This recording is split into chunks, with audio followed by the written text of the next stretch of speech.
जय श्री ओम नमः सिद्धेभ्यः। जय श्री ओम नमः सिद्धेभ्यः। जय श्री ओम नमः सिद्धेभ्यः। नमो अरिहंताणं, नमो सिद्धाणं, नमो आयरीयाणं, नमो उवध्यायाणं, नमो लोये सवसाहुणम्। ओंकार बिंदु संयुक्तं नित्यं ध्यायन्ति योगिनः कामदं मोक्षदं चैव। ओंकाराय नमो नमः। मंगलम भगवान वीरो, मंगलम गौतमो गणी, मंगलम कुंद कुंदाद्यो, जैन धर्मोस्तु मंगलम। सर्वमंगल मांगल्यम सर्वकल्याणकारकम, प्रधानम सर्वधर्माणां, जैनम जयतु शासनम। जैनम जयतु शासनम, जैनम जयतु शासनम। नमः श्री समयसाराय स्वानुभूत्या चकासते, चित्स्वभावाय भावाय सर्वभावान्तरे छिदे। मिथ्या भाव अभावते जो प्रगटे निज भाव, सो जयवंत रहो सदा, यह ही मोक्ष उपाय, यह ही मोक्ष उपाय। सर्वज्ञ शासन जयवंत वर्ते, निर्ग्रंथ शासन जयवंत वर्ते। हे यही भाव विचिन्न मन में रहता है, सर्वज्ञ शासन जयवंत वर्ते, निर्ग्रंथ शासन जयवंत वर्ते। जय बोलो देव शास्त्र गुरु की जय। मोक्ष मार्ग प्रकाशक ग्रंथ विराजमान है। दूसरा अधिकार अपने नियमित स्वाध्याय के क्रम में चल रहा है। प्रकरण ये चल रहा है, चारित्र मोहिनी के उदय से इस जीव की जो अवस्था होती है, उस अवस्था का यहाँ पर पंडित साहब ने चित्रण किया है। एक एक कसाय के आधार से इसके क्या भाव चलते हैं इसको बताया है। 3 कसाय की चर्चा तो अपन पूर्व में कर चुके हैं। कल लोभ की थोड़ी सी चर्चा अपन ने करी थी। देखिए ग्रंथ निकालिए, 45 नंबर का पेज है ना, मेरे वाले ग्रंथ में, और जो जयपुर से प्रकाशित है देख लेना, 39-40 जो भी है ना, वो पैराग्राफ पढ़ते हैं अपन, जिसकी अभी चर्चा अपने को करना है। तथा मिल गया सबको? आप में से कोई पढ़े ताकि पता चल जाएगा कि आपको पैराग्राफ मिला कि नहीं।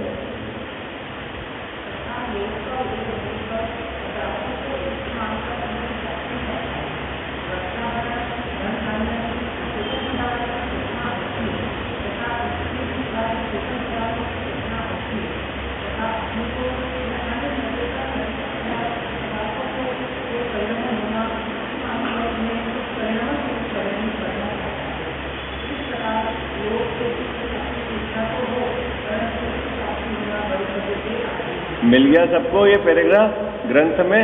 देखो मैं पढ़ता हूँ, फिर आप उपयोग को एकाग्र करना। इस पर अपन चर्चा प्रारंभ करेंगे। थोड़ी चर्चा अपन ने कल करी थी, उससे आगे चलेंगे, है ना।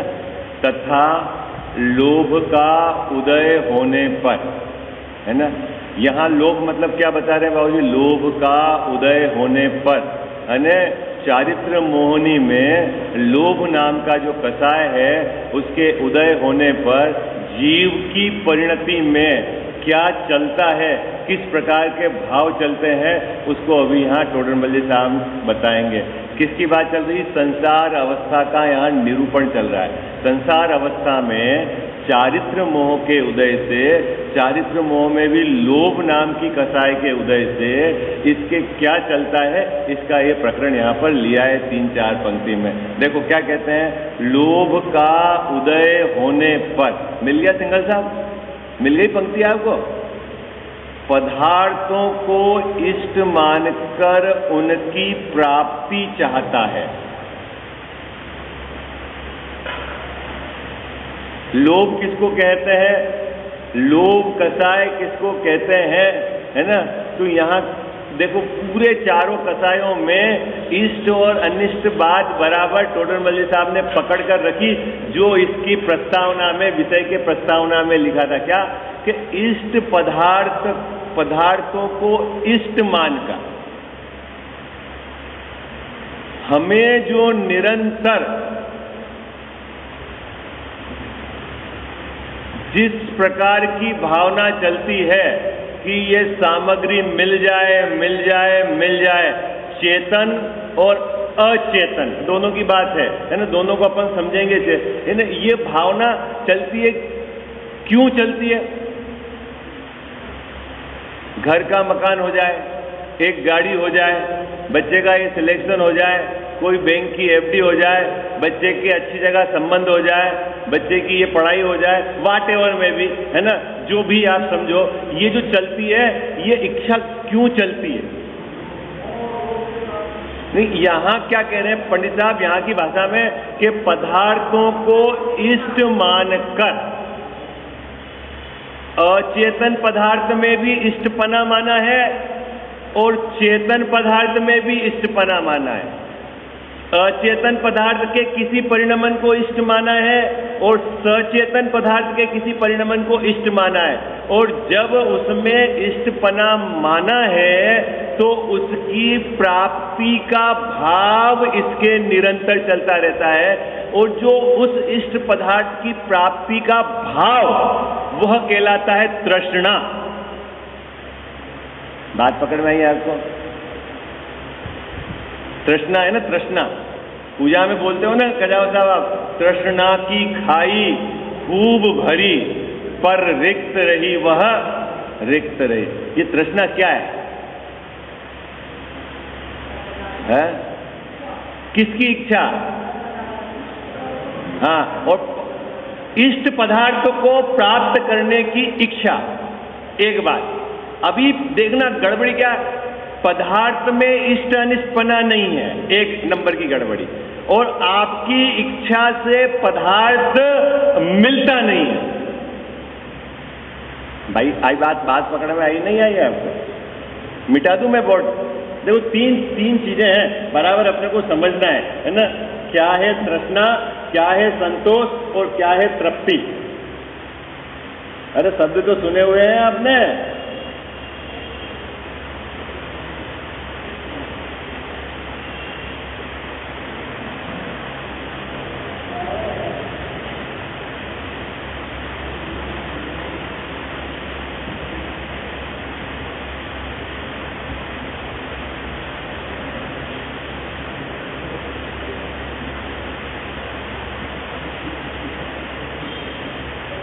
तीनों शब्द सुने हुए हैं बाबूजी?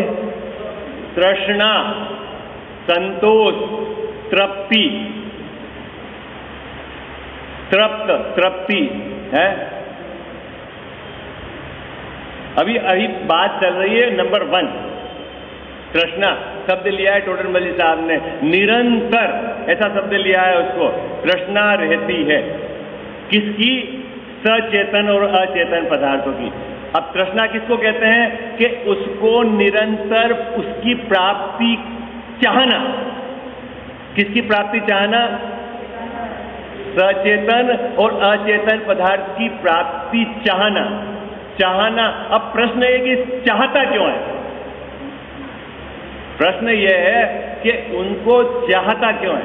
नीलेश भाई, है ना, चाहते हैं ना अपन निरंतर, ऐसा हो जाए, ऐसा हो जाए, ऐसा हो जाए, ऐसा हो जाए, ऐसा हो जाए, है ना, चेतन के संबंध में और अचेतन के संबंध में। यदि यहाँ प्रकरण चल रहा है लोभ का, और देखना क्रोध में भी वही भाषा बोली पंडित साहब ने, लोभ में भी वही सेंटेंस लिखा।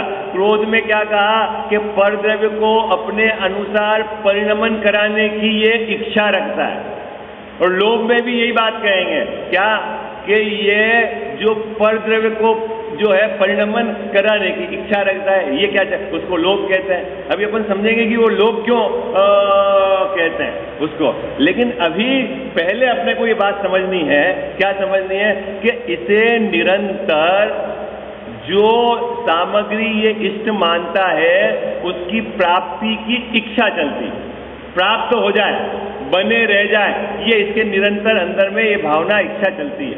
अभी प्रश्न है ऐसा क्यों? ऐसा क्यों? क्योंकि उन सामग्री में इसने क्या माना है? इष्टपना माना है।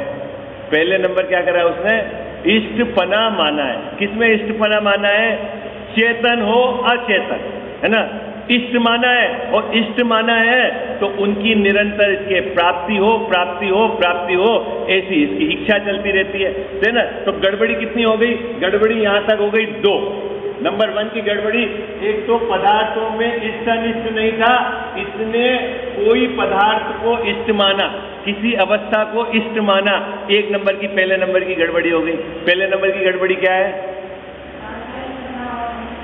पहला नंबर की गड़बड़ी क्या है? कि पदार्थ में कोई इष्ट अनिष्टपना होता नहीं है, ठीक है।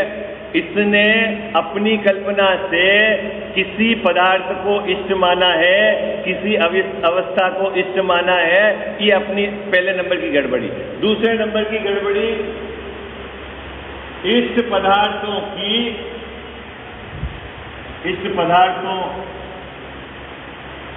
के प्राप्ति का निरंतर इसके भाव रहता है। क्या दूसरे नंबर की गड़बड़ी क्या हो जी? जिन पदार्थों को इसने इष्ट माना है उसकी प्राप्ति, वो प्राप्त हो जाए, जो बात निरंतर उसके। अभी प्रश्न यह है कि तेरे इस भाव से, तेरे इस विपरीत भाव से क्या पदार्थों की प्राप्ति होती है या नहीं है? पहले नंबर का प्रश्न है। क्या प्रश्न क्या है गजाब साहब? 2 गड़बड़ी पकड़ में आई। पहले नंबर की गड़बड़ी क्या? देखो, जब तक पहली गड़बड़ी रहेगी तो इसके आधार से दूसरी गड़बड़ी है ना। अगर आपने इष्ट अनिष्ट का विभाजन कर रखा है तो इष्ट को चाहेंगे, अनिष्ट को हटाने का भाव रहेगा, है ना, तो वो गड़बड़ी है। और इष्ट को चाहना, अभी प्रश्न ये है कि आपके इस प्रकार के चाहने से सामग्री मिलती है या नहीं मिलती है? एक बात, ठीक है? मिलती है नहीं मिलती है बाबूजी? नहीं मिलती है ना? क्या बिल्कुल नहीं मिलती है ना? कि थोड़ी बहुत मिलती है, थोड़ी भी नहीं मिलती है?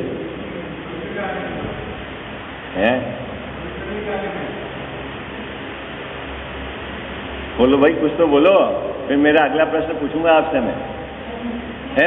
बिल्कुल नहीं मिलती है बाबूजी। तो तृष्णा किसको कहते हो आप? तृष्णा किसको बोलते हो? प्राप्ति की इच्छा, ठीक है। अब वहां पूजा में तो लिखा है पंडित साहब ने कि तृष्णा की खाई खूब भरी,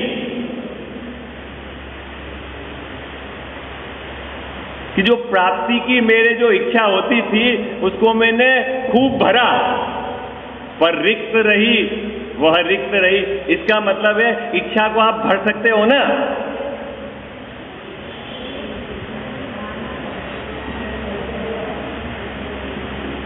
अरे बोलो भाई, बात पकड़ में आई आप? क्या पूजा में बोलते हो ना आप? तृष्णा की खाई खूब भरी, पर वह रिक्त रही, वह रिक्त रही। तृष्णा किसको कहना है? तृष्णा किसको कहना बाबूजी? है इष्ट पदार्थों की प्राप्ति चाहना। क्या या जो ग्रंथ में लिखा हुआ ना, बराबर बिल्कुल वही शब्द है। क्या है? पदार्थों में इष्ट मानकर उनकी प्राप्ति चाहना, वो कहलाता है तृष्णा, ठीक है। अब हमारे चाहने से सामग्री मिलती है कि नहीं मिलती है, पहले नंबर की बात।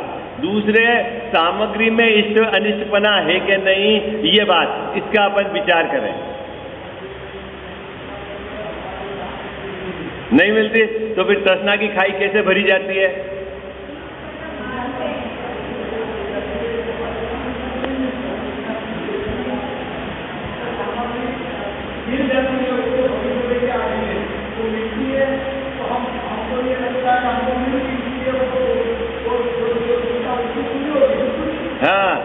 वहां देखो एंगल है, एंगल। जब बाबूजी हम यहाँ आए उदयपुर में, जब किराए के मकान में रहते थे, ये सोचते थे कि एक 2 रूम का मकान हो जाए, अपना काम समाप्त। ठीक है, क्या उस समय मकान क्या था? किराए का था। और इच्छा क्या चलती थी? 2 रूम का। अभी 2 रूम का मकान हो गया तो इच्छा समाप्त हो गई है। तो अभी प्रश्न है कि जब हमने 2 रूम के मकान की इच्छा करी थी, उससे 2 रूम का मकान मिला? अरे बात पकड़ना है, क्या था?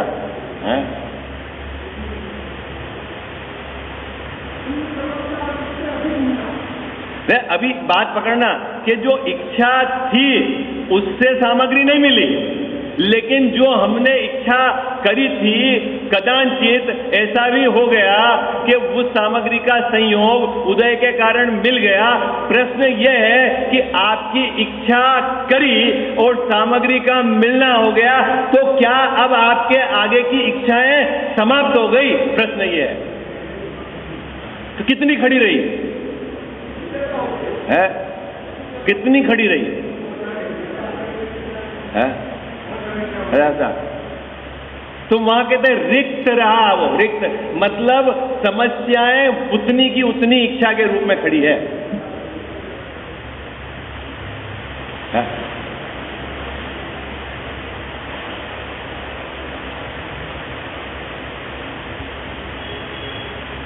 बात पकड़ में आई? कैसे पूर्ति होती है इच्छा की? अरे इच्छा की पूर्ति कैसे होती है? इच्छा करने से कि पुरुषार्थ करने से कि उस सामग्री को लाने से कैसे होती है इच्छा की पूर्ति? है?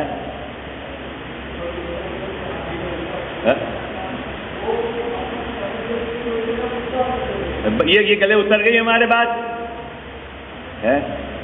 हमारे ये बात गले उतर गई। देखो ये इसलिए मैंने दूसरे नंबर की बात लिखी है और फिर ये तीसरे नंबर की बात लिखी है। समस्या यहां है,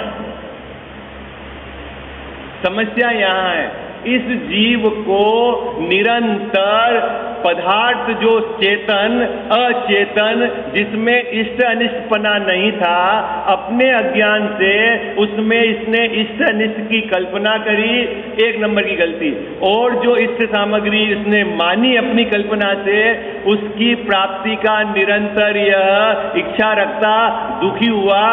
एक बात कदाचित ऐसा भी हुआ कि इसने जिस सामग्री की इच्छा करी वह उसके पुण्य के उदय से वो संयोग मिल भी गया, लेकिन इसकी इच्छा समाप्त नहीं हुई, वो बढ़ती गई। ये समस्या खड़ी रही, ये घटना घटी ना।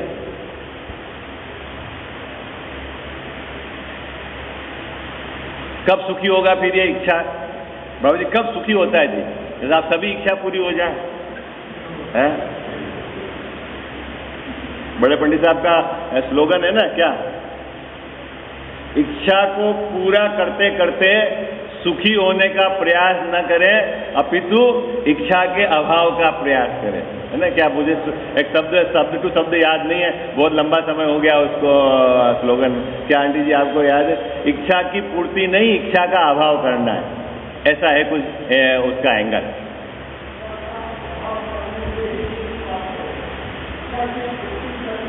हाँ, इच्छा की पूर्ति करते करते आज तक कोई भी सुखी नहीं हुआ है, इच्छा के अभाव से ही। अभी प्रश्न ये है जैन साहब, वाट एवर में भी इच्छा की पूर्ति करने से इच्छा की पूर्ति कर सकते हो कि नहीं कर सकते हो?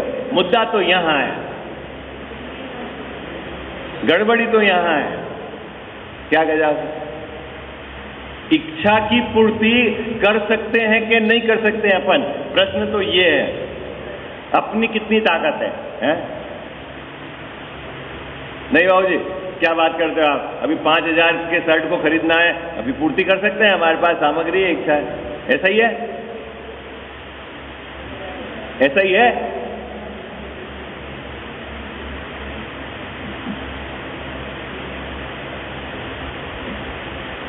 संतोष किसको कहते हैं?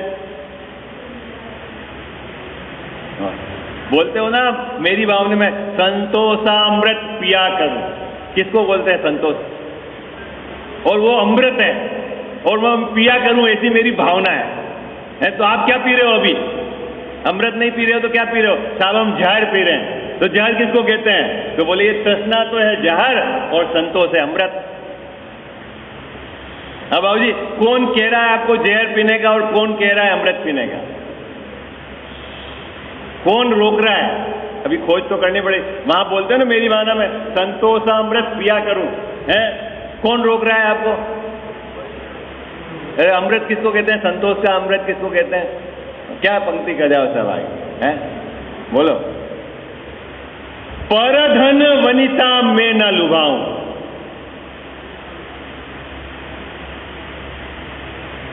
ये क्या बीमारी है? आप बाबूजी दो तरह की बीमारी है। एक तो इष्ट सामग्री को चाहकर, इष्ट सामग्री को इष्ट मानकर उसकी प्राप्ति चाहता है। एक दूसरे नंबर के सामने वाले का उदय उसको अनुकूल हो तो वह भी नहीं सुहाता है।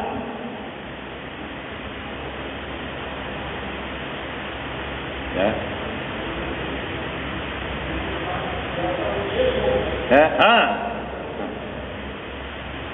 इन दोनों बीमारी से हटकर तीसरा जो रास्ता है वो है संतोषामृत।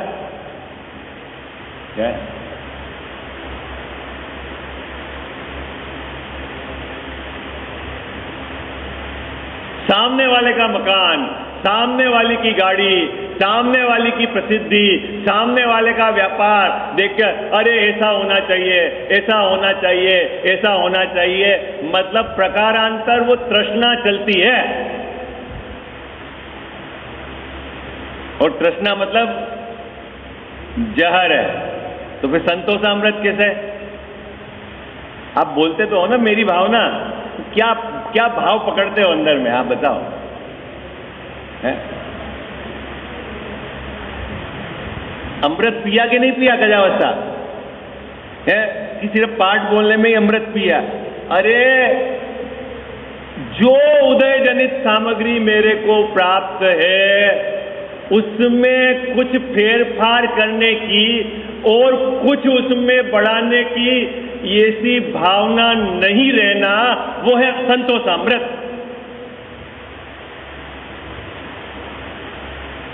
आप इसको अमृत क्यों कहते हो और फिर नाम संतोष क्यों दे दिया?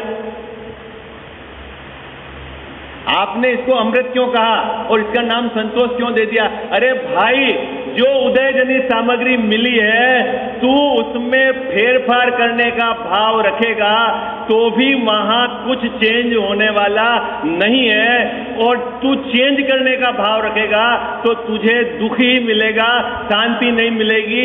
इसीलिए प्राप्त उदयजनित सामग्री में तू संतोष रख, ये अमृत है, ये है अमृत है। अभी प्रश्न है कि हम अमृत क्यों नहीं पीते? क्या दिक्कत है? आप रोज तो पढ़ रहे हैं मेरी भावना, आप क्या बात कर रहे हो? नहीं पढ़ रहे हैं मेरी भावना बाबूजी, हैं? कैसे पिए अमृत? प्रश्न तो ये है, कैसे पिए अमृत? नीलेश भाई, अमृत कैसे पिए? जो उदयजनित सामग्री है वर्तमान में, किसके कैसे मिली बाबूजी वो अपने को? कैसे मिली? किसने दे दी? अरे किसने दे दी? स्वकीय कर्म है, स्वयं के द्वारा उपार्जित कर्मों के फल में जो सामग्री आपको मिली है, ठीक है, उसमें संतोष रखना। संतोष मतलब क्या? उसमें फेरफार करने की भाव नहीं रखना। साहब क्यों नहीं रखें? अरे तेरे भाव रखने से वहां फेरफार नहीं होता और तू व्याकुल रहेगा।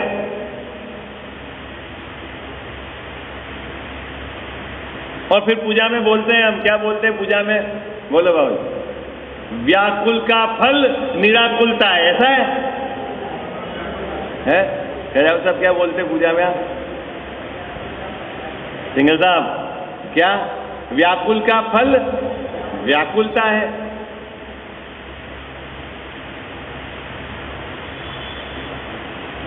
संतोष किसको कहना?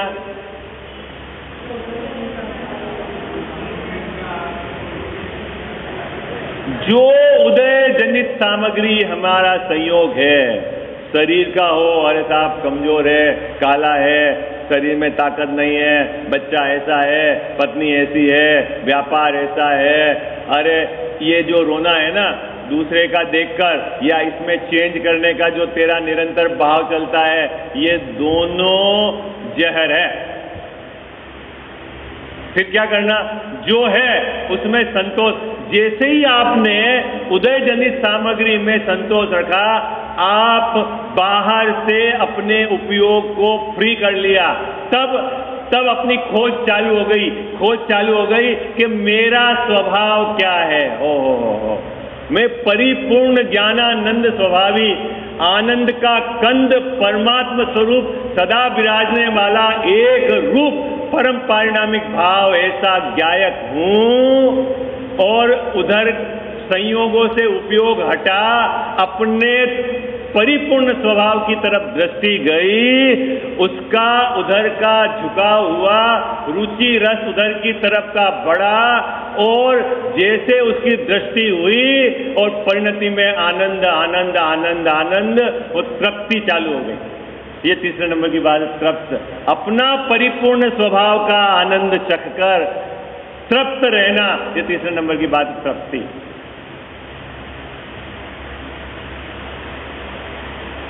लेकिन यहां तक पहुंचेगा कब? यहां तक पहुंचेगा कब? हाँ, क्या जाओ साहब? संयोगों में यदि तेरे को उलटफेर करने की भाव चलते हैं, इष्ट संयोगों की प्राप्ति का भाव चलता है, वो तो तृष्णा है, तृष्णा।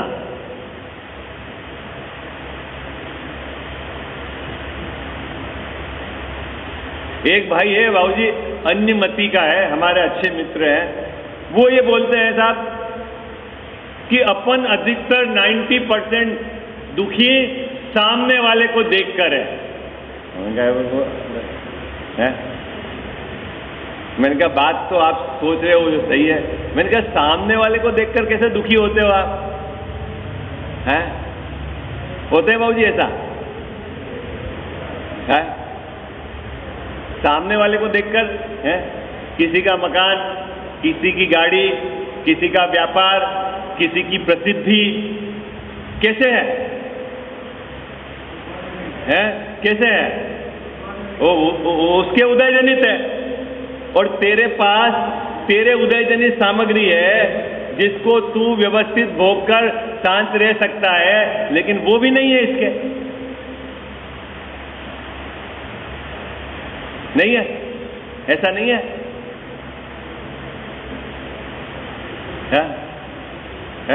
कितनी परेशानी हो। आपका पड़ोसी यदि आपसे बड़ी वाली ब्रांड की गाड़ी ले आवे तो कैसा हुए बाबूजी? हैं? उनका फर्नीचर, उनका क्या हो जाए, उनके आभूषण क्या होता है? परेशान होता है। कौन परेशान होता है? अभी दो चीजें है बाबूजी, ऐसा है। दूसरा एंगल भी बताता हूँ। आपने बहुत महंगी घड़ी पहनी, खरीद के लाए कि 1 करोड़ की घड़ी है, ठीक है, और आप यहाँ सभा में आए, अब कोई घड़ी को देखकर आपकी इस 1 करोड़ की कीमत आंक ही नहीं सके, फिर क्या हो?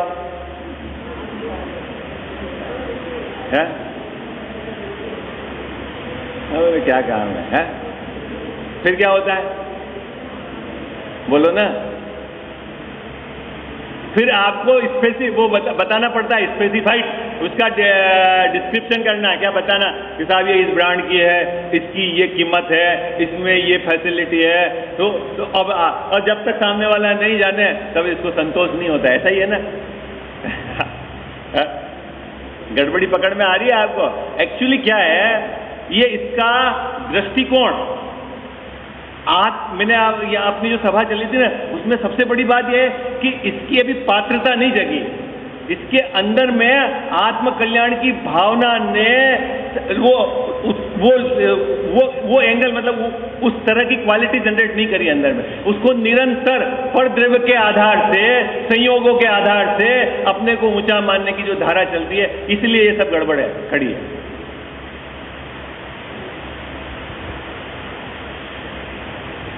यहां टोडरमल जी साहब क्या कह रहे हैं, पहले तृष्णा को बताया है, सचेतन और अचेतन पदार्थ, उसमें आपने इष्ट की कल्पना करी और उसका निरंतर प्राप्ति का जो भाव चलता है वो तृष्णा है, पहले तो ये बात कही। और लोभ की परिभाषा क्या दी कि परद्रव्य का परिणमन आप अपनी इच्छा अनुसार कराने के भाव रखते हो, वह लोभ है, ये कहा। आई बात समझ में? बच्चा हमारे अनुसार चले, पत्नी हमारे अनुसार चले, समाज हमारे अनुसार चले, ये जो सब चले चले, तो ये क्या है? वो देखो क्रोध में भी यही परिभाषा, और इसको लोभ में कहा कि जगत का जो अन्य द्रव्यों का परिणमन सब मेरे अनुसार चले, बोले ये तेरे को लोभ है। और लोभ क्या है? अनंतानुबंधी लोभ है। अभी तो आगे सब बंटवारा करेंगे, यहाँ कसाईयों की जाति का भी 4 प्रकार की जाति है और कैसे उसमें बंटवारा होगा, इसी विषय इसी प्रकरण में है। देखो अब पढ़ते हैं अपन।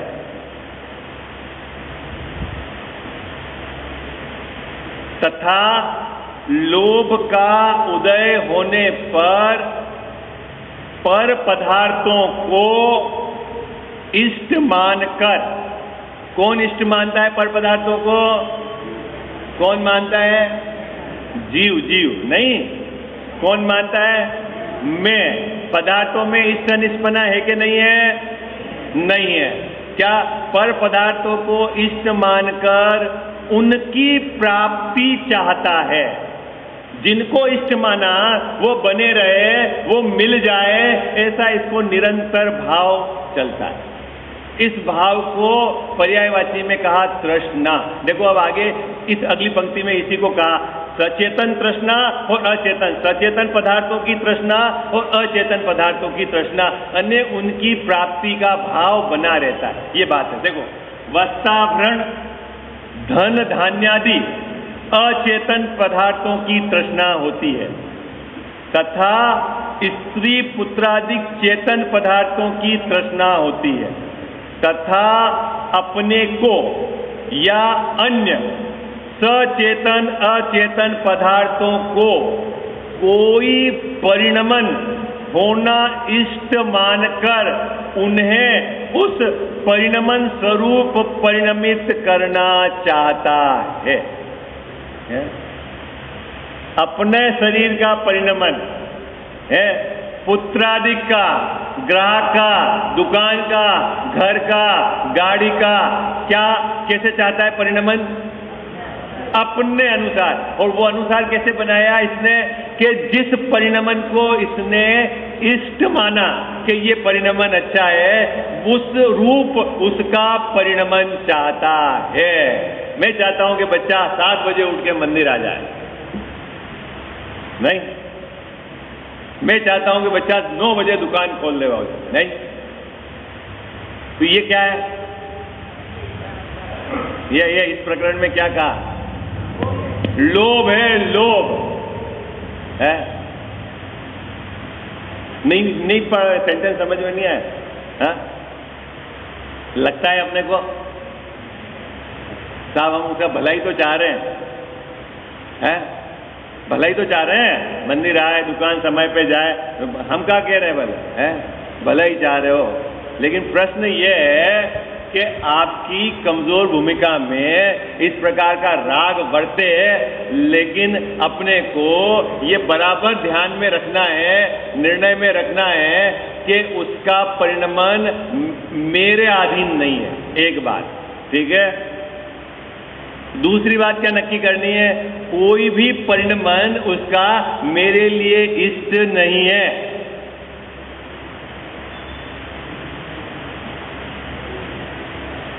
तो साहब ये राग तो इष्ट है, जो मेरे को उस बच्चे के प्रति आता है राग, उसको मंदिर भेजने का राग है? कमजोर भूमिका में राग आता है, लेकिन राग इष्ट नहीं है। आई बात समझ में? अभी सब तो राग रखे ही नहीं। अरे भाई तेरे रखने से राग नहीं रह रहा है। बहुत जने को ऐसा होता है ना कि क्रोध की तीव्रता हो, हमें क्या करना है, हमें कोई राग नहीं है। अरे तेरे रखने से घर का राग नहीं है, तेरे रखने से दुकान का राग नहीं है, तेरे वो तो क्रम में आ रहा है। थोड़ा विषय कठिन है वो। है? कौन रखे राग को? कौन रखता है राग को? राग से एकत्वपना वो खतरनाक है। बात पकड़ में आ रही है आपको? है? राग का ज्ञाता हो कोई बात नहीं। है? बात पकड़ में आती नहीं आती आपको? है? है?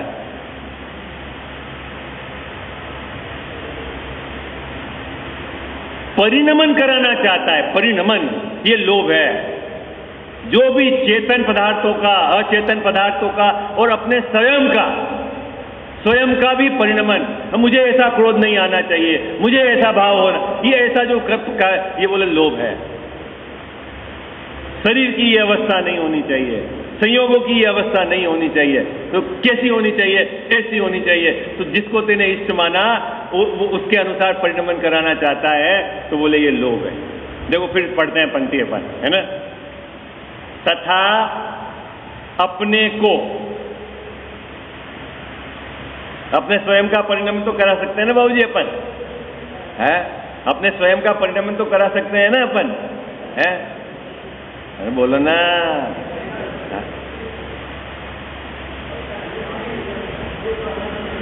है? हाँ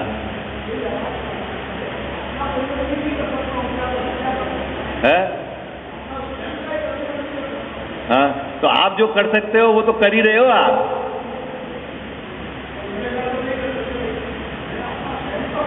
आपका जो परिणमन है, जैसे ज्ञान स्वभाव है, जानन जानन जानन रूप आपका परिणमन, वो तो वस्तु में पड़ा हुआ है। आप चाहो कि मैं जानन जानन रूप परिणमन नहीं करूं, तो ऐसा भी नहीं होगा, वो तो पड़ा हुआ है। लेकिन ऐसा भी नहीं होगा कि आप जानन जानन जानन रूप परिणमन के अलावा और कोई दूसरा परिणमन कर लो, ऐसा भी नहीं होगा, क्योंकि वो तो वस्तु व्यवस्था है, आपके विकल्प से कुछ नहीं चलता हो। आई बात समझ में? कुछ बात पकड़ में आई है आपको? कठिन तो नहीं होगी। परिणमन वो क्रमबद्ध है, अपनी एक समय की स्वतंत्र पर्याय की योग्यता से अपने क्रम में आता है। आपने भाव बहुत है, भावना कि सिद्ध दशा हो जाए, सिद्ध दशा हो जाए, लेकिन सिद्ध दशा की पर्याय कब प्रकट होगी? वो उसके स्वकाल में, उसकी स्वयं की योग्यता से बिल्कुल समय पे आएगी। वो तो समय कुछ नहीं कर सकता। अरे तू परिणमन की क्रमबद्ध की स्वीकृति तो कर सकता है, लेकिन उसका भी जब बाबूजी काल आएगा तब वही है। वो तो बहुत सुंदर बात कही थी आप अभय जी ने। क्या बोला वो पंक्ति बताओ आप, काल अवधि का आपने अभी श्लोक अभय जी ने, पंडित साहब ने कही थी क्रमबद्ध पर्याय के साथ में एक सुंदर बात। कौन ने नोट करा? आप में तो कौन बता पाएगा? कितने जने थे वहां पर सभा में? देखो 5 दिन तो अपन ने विषय चलाया चेतन भाई का, है ना। अब अभय जी का विषय का तो अपन ने चर्चा ही नहीं करी क्रमबद्ध पर्याय, क्योंकि उसके पहले अपन यहाँ क्रमबद्ध पर्याय पर 5-7 दिन चर्चा कर रहे थे। लेकिन एक सुंदर बात कही थी उन्होंने, काल लब्धि के बिना है समझ में नहीं आता। और हाँ बोलो बाबू, क्या पूरा सेंटेंस? आप क्या सेंटेंस? मैं फिर लिखता हूँ यहाँ।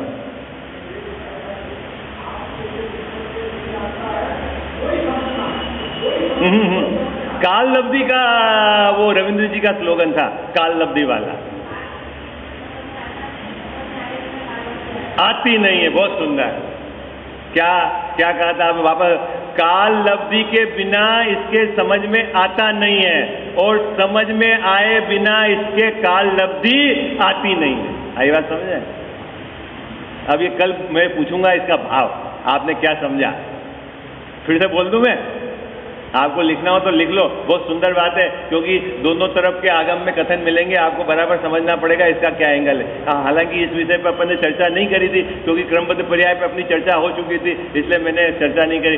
काल लब्धि के बिना इसके समझ में नहीं आता है, और समझ में बिना आए इसके काल लफ्जी नहीं आती। ये है अपना कल याद दिलाना, अगर इसकी चर्चा करनी होगी, नहीं तो अपन इसके आगे का प्रकरण चलाएंगे।